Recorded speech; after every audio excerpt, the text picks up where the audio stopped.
State of the United States of America. Ladies and gentlemen, we would like to welcome all of you to this encounter with the press under the visit of the Secretary of State of the United States of America on this Friday, September the 6th of the year 2024. We also would like to welcome His Excellency President Luis Abinader, Constitutional President of the Dominican Republic. His Excellency Mr. Antony Blinken, Secretary of State of the United States of America. We would also like to welcome the delegation of the Dominican Republic as the delegation of the United States of America, national and international press that are with us today. Ladies and gentlemen, good morning, everyone. Immediately, we would like to give the floor to His Excellency President Luis Abinader, President of the Dominican Republic.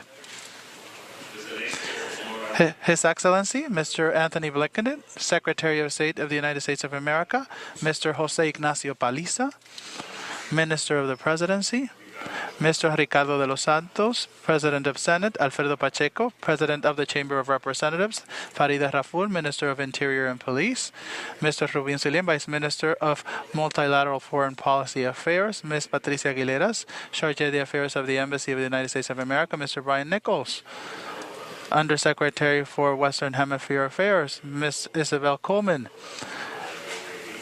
Administrator of the USAID, and other representatives that are part of the U.S. delegation that is with us today, officials of the government of the Dominican Republic, members of local and international press, ladies and gentlemen.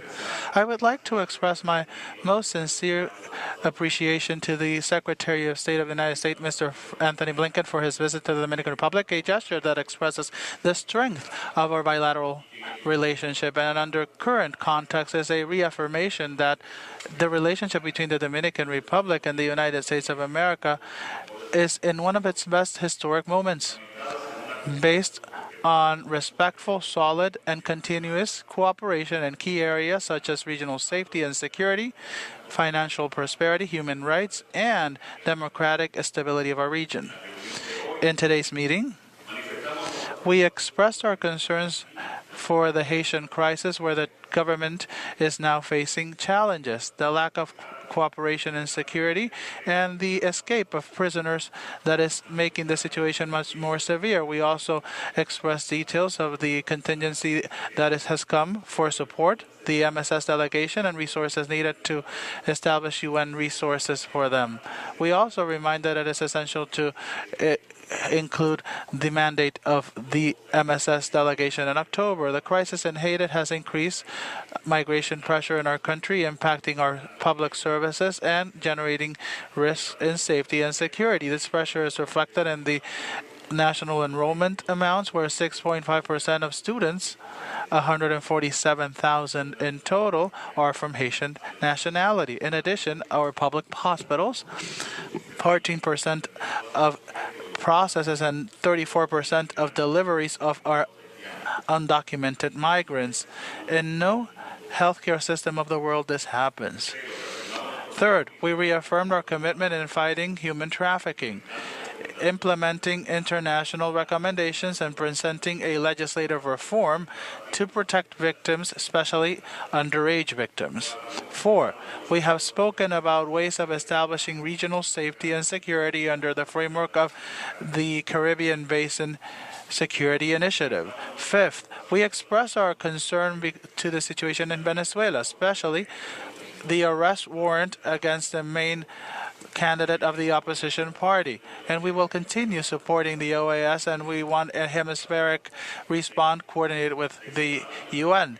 We remember that the Dominican Republic will be hosting the Summit of the Americas in December 2025 in Punta Cana. We also invited the U.S. delegation to the special event that we are going to be holding in December of this year, 2024, to hold the 30th anniversary of the summit, where we will analyze its evolution and future perspectives. We reiterate our commitment with collaboration, cooperation among our countries for the strengthening of safety, security, and regional stability, respecting natural differences of perspectives in different areas. Good morning, everyone. Buenos dias. Mr. President, thank you for your warm hospitality, for your warm welcome, but mostly thank you for your leadership and partnership, something that the United States deeply values. Two of my colleagues were recently in Santo Domingo, the United States Energy Secretary, Jennifer Granholm, and the USAID Administrator, Samantha Power.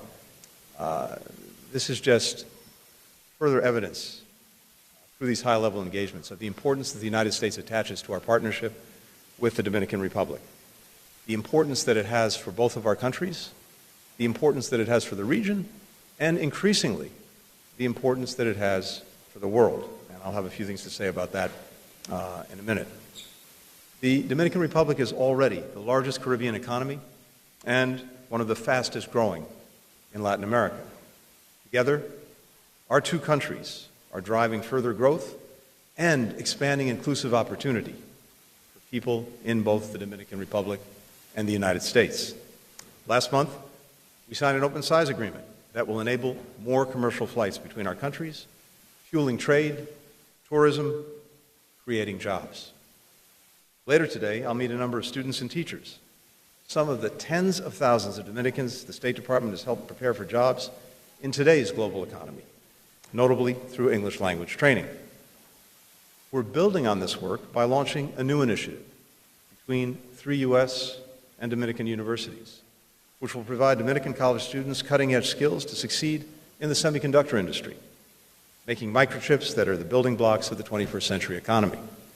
I'm also announcing the first phase of a supply chain investment through USAID, an initial $3 million that will help the Dominican government improve its workforce training, build industrial parks, attract high-tech industries here to the Dominican Republic. This program will advance the priorities of our America's Partnership for Economic Prosperity, which brings together now a dozen countries to modernize economic relationships, strengthen worker and climate protections, and make our critical supply chains even more resilient. I thank the President for the Dominican Republic's leadership in this effort, particularly in promoting democracy, transparency, and the rule of law throughout the hemisphere that we share. As the President mentioned, we discussed the situation in Haiti, whose ongoing insecurity concerns not only the Haitian people, but also, of course, its neighbors here in the Dominican Republic and across the hemisphere. In Port-au-Prince yesterday, as we've had an opportunity to discuss, I reaffirmed the United States' commitment to the multinational security support mission, as well as to broader efforts to promote peace and prosperity in Haiti. Today, I thank the President for his vital work to mobilize the international community to do more for Haiti. This is a collective responsibility, one that's born out of shared values in trying to help people in need, but also shared interests, because the repercussions of what's happening in Haiti are felt well beyond Haiti. Our two countries are also collaborating closely through the Caribbean Basin Security Initiative. This is a bipartisan effort spanning multiple U.S. administrations, Republican and Democrat, to tackle transnational crime, to combat drug trafficking, to make our citizens safer. Thanks in part to these efforts, Dominican authorities last year seized over 100 tons of illicit narcotics. From 2020 to 2023, 100 tons of illicit narcotics, more than in the previous decade and a half. Now, that shows two things. It shows the increasing success that our colleagues are having. It also shows the magnitude of the challenge. We're committed to working on this together to strengthen even more the important efforts we've already made. And here again, I applaud the leadership that the President and the Dominican Republic are showing. Through the PAC 2030 partnership that Vice President Harris launched in 2022, the United States, the Dominican Republic, and members of the Caribbean community are also working to address the urgent challenge of climate change, improving climate-smart agriculture, investing together in green infrastructure, developing the necessary renewable technologies. We're also defending our shared democratic values.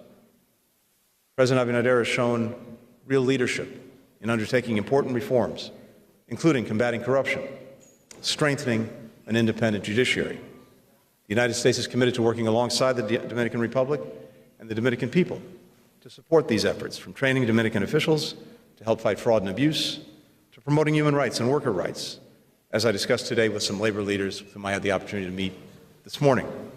And we're grateful to the Dominican Republic for for hosting the next Summit of the Americas, as the President said, to build an even more competitive, an even more sustainable, an even more democratic region. Mr. President, when you met with President Biden in the Oval Office just this past November, you said, and I quote, "The Dominican people are your friends. The Dominican people are your allies. The Dominican people are your partners." I and the United States could not be more grateful for that. Whether it's the work that we've advanced together today, whether it's the millions of Dominican Americans that have enriched the United States, including the President's own family, I'm pleased to say that this friendship, this alliance, this partnership has never been stronger. Thank you very much. Muchas gracias.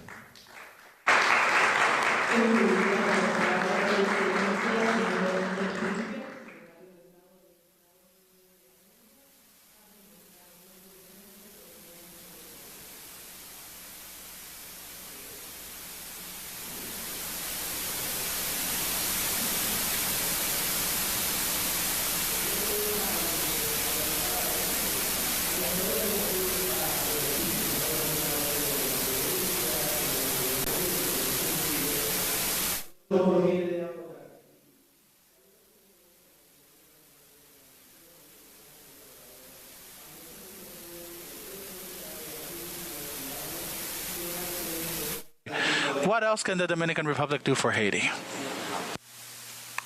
Thank you very much. And of course, you're exactly right. This has been a long-standing challenge. Many years, indeed, many decades. And precisely because of that, I don't think anyone can minimize the magnitude of the challenge. But I also think we can't minimize the importance of addressing it and addressing it together because of the impact that it has, first and foremost, on the Haitian people, who deserve better, but also because of the impact that it has throughout our hemisphere, in the Dominican Republic, as you heard from the President, in the United States, and in many other countries. And I think there is a growing collective will to try to effectively do something about it. As I said yesterday in Haiti, I think we've seen real progress over the last few months.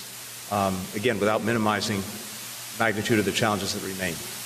Countries throughout this region came together in Jamaica a few months ago, with the United States, with CARICOM, with other interested countries. And together we supported a Haitian-conceived and Haitian-led transition. And what we've seen in the last few months is the standing up now of an interim presidential council, the standing up of an interim government with prime minister and ministers, hopefully the establishment very soon of an electoral council to oversee elections next year, which are so vital to get Haiti back on a democratic course. So that is moving forward. It's challenging, but it is moving forward.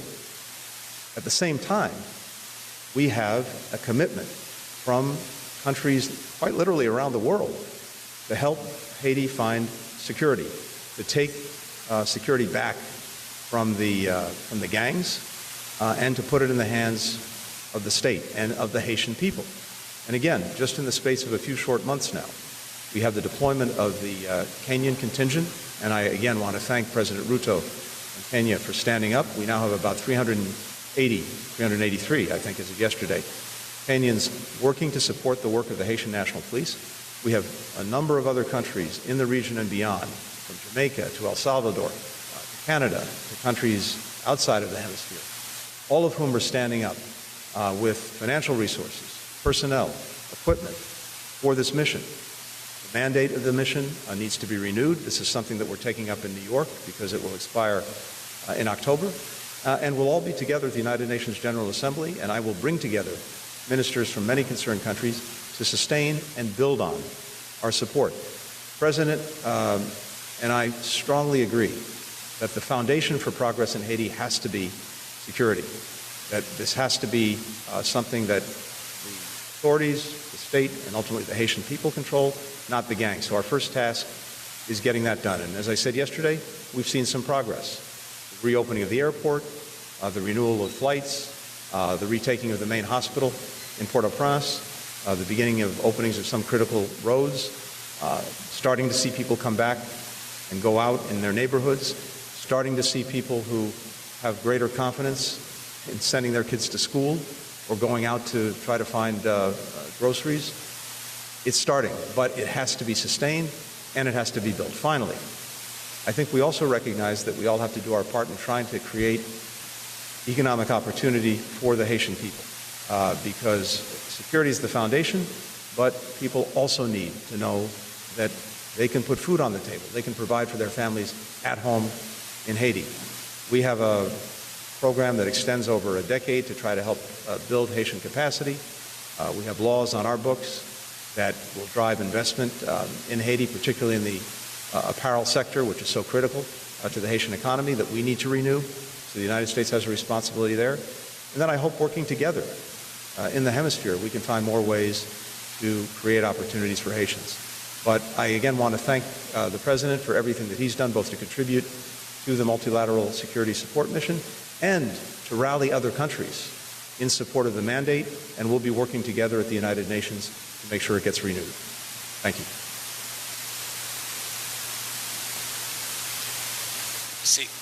Yes. This question is for both Secretary Blinken and President Abinader. Well, Secretary Blinken, you have requested a path towards normalizing relationships between the Dominican Republic and Haiti.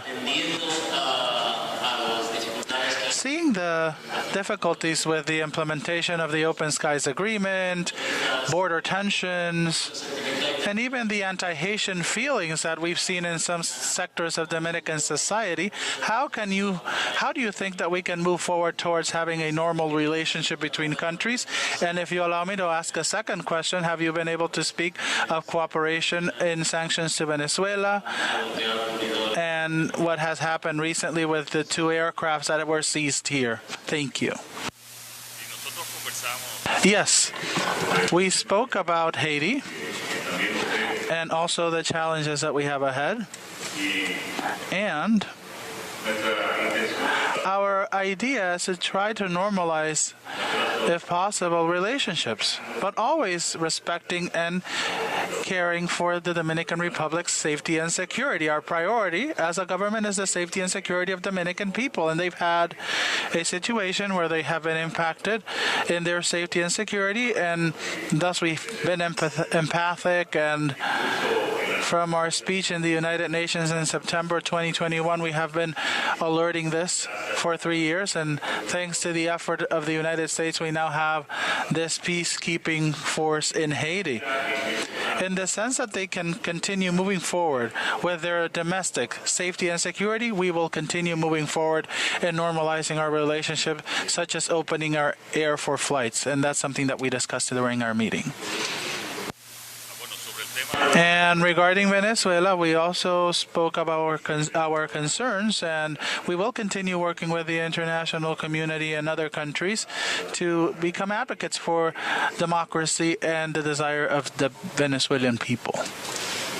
And I would simply add, I agree with everything the President said. I think that, of course, it's very challenging and complicated in terms of Haiti. These are long-standing issues, long-standing history, as your colleague alluded to, and very deep-rooted problems.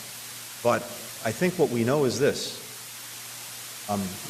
Our futures and our fates are joined. DR, Haiti, the United States, other countries in our hemisphere.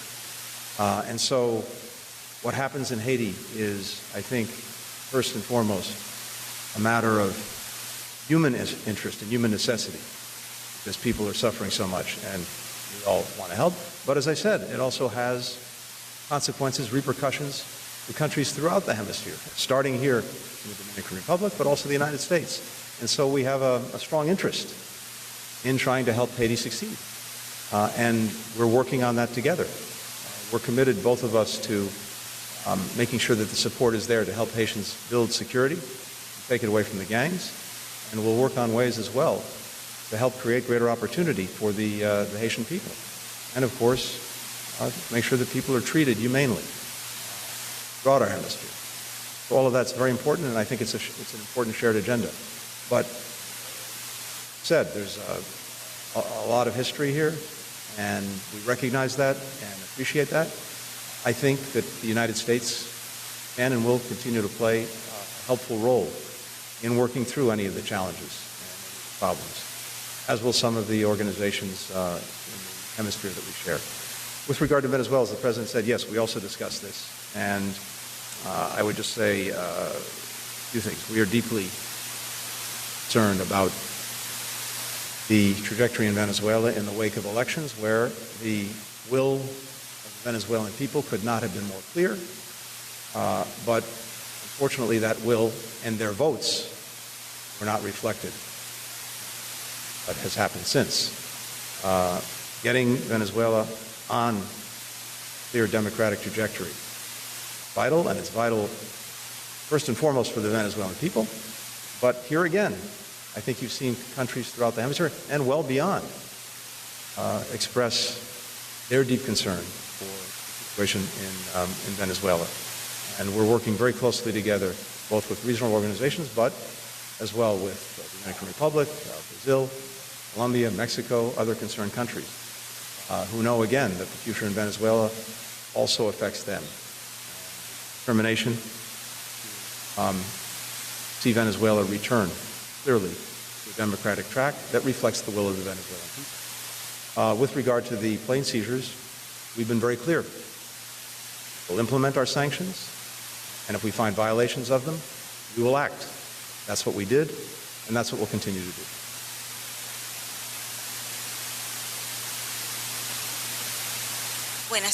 Good afternoon. My question is for both. What do you think about the declarations of Mr. Diosdado Cabello, who is threatening the country, the Dominican Republic, with an intention of blackmailing with the use of oil because the Dominican Republic just responded legitimately to a judicial action of the United States of America? And if you allow me a second part of my question, also, there is a second aircraft of Maduro here in the country, in the Joaquin Balaguer airport. Are you going to extradite this as well? And what is the destination, or what happens with the aircrafts after?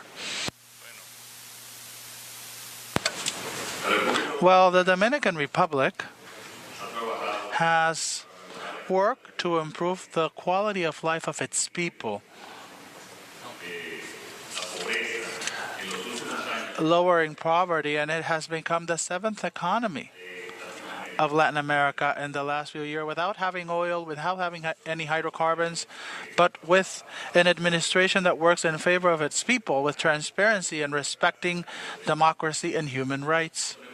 We don't have oil, but our economy is greater than Venezuela's now.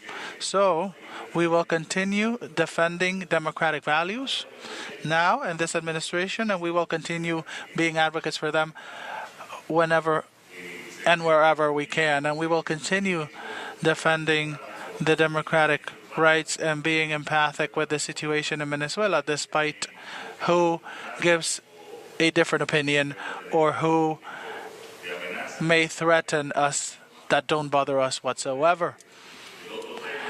About the second topic, we don't have any legal notification at the moment done through our system, through the government of the United States for that second aircraft. However, they can speak further on that. And on that, I can only repeat what I said a moment ago, which is we have and we will continue to enforce our sanctions as appropriate.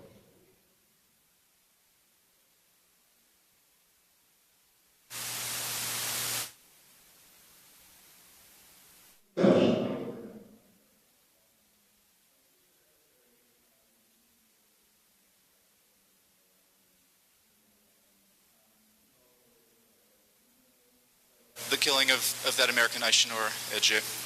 What's your message for Americans who are concerned that you are providing military aid to a country that is killing U.S. citizens? And is there ever a point at which the killing of Americans in that region could lead to a change in U.S. policy of weapons provision? And Mr. President, could I just ask a little bit about the U.S. election? Could you tell us about your outreach to the Trump campaign and what you are doing to insulate your country against the possibility of general changes in U.S. foreign policy? Thanks a lot. Michael, thank you. First, I just want to extend my deepest condolences, the deepest condolences of the United States government, to the family of Ayşenur Ece. We deplore this tragic loss. Now, the most important thing to do is to gather the facts, and that's exactly what we're in the process of doing. And we are intensely focused on getting those facts. And any actions that we take are driven by the facts. So first things first, let's find out exactly what happened, and we will draw the necessary conclusions and consequences from that. As you've heard me say many times before, I have no higher priority than the safety and protection of American citizens around the world, wherever they are. Something I take with the utmost seriousness. So, as we have more info, we'll share it, we'll make it available, and, as necessary, we'll act on it.